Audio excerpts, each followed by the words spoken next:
Миний makeup collection part 4 уруулын бүтээгдэхүүнүүд харьцангуй цөөхөн тавхан шиг байна.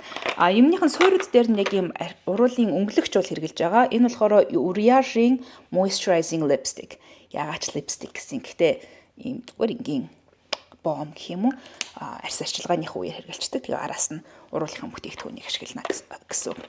За тэгээд Hens болон Fui-ийн тус бүр хоёр бүтээгдэхүүн 4D voluming plumper гэдэг уруулыг нөгөө бомбоолгодог гэх юм уу. Надад энэ савлгаа нэг хөөрхөн санагддаг юм хөөрхөн жижигхэн энэ нөгөө гэрн компонент нь.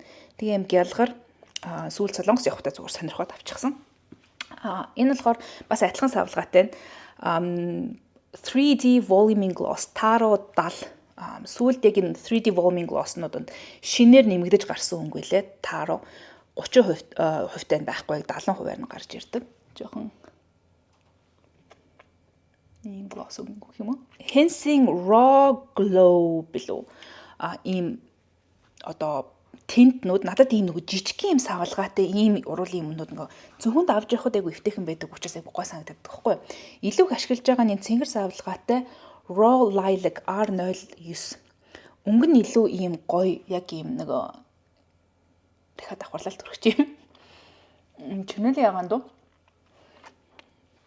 Яг миний soft summer тохироод байгаа. Нэмээд би нэг бас хүсэх юм бол ингээ хацар дээрээ хүртэл ингээ blush болгоод ашиглачиндаа гэж боддог учраас тийм. Тусдаа blush-ны баг хэрэгцээг үснэгцэн. Нөгөө өнгө нь болохоор Bite билүү 0 R015 Bite гэдэг юм айгу нэлээд тод улаан дүнг. Би нэг улаан өнгө ашиглахгүй байгаа зүгээр улаан өнгө байх хэрэгтэй гэж бодоод авцсан болохоос шиг энэ улааны нэг тийм жоохон тод байгааз part 5 дээр бүх багснуудаа арьцгаая.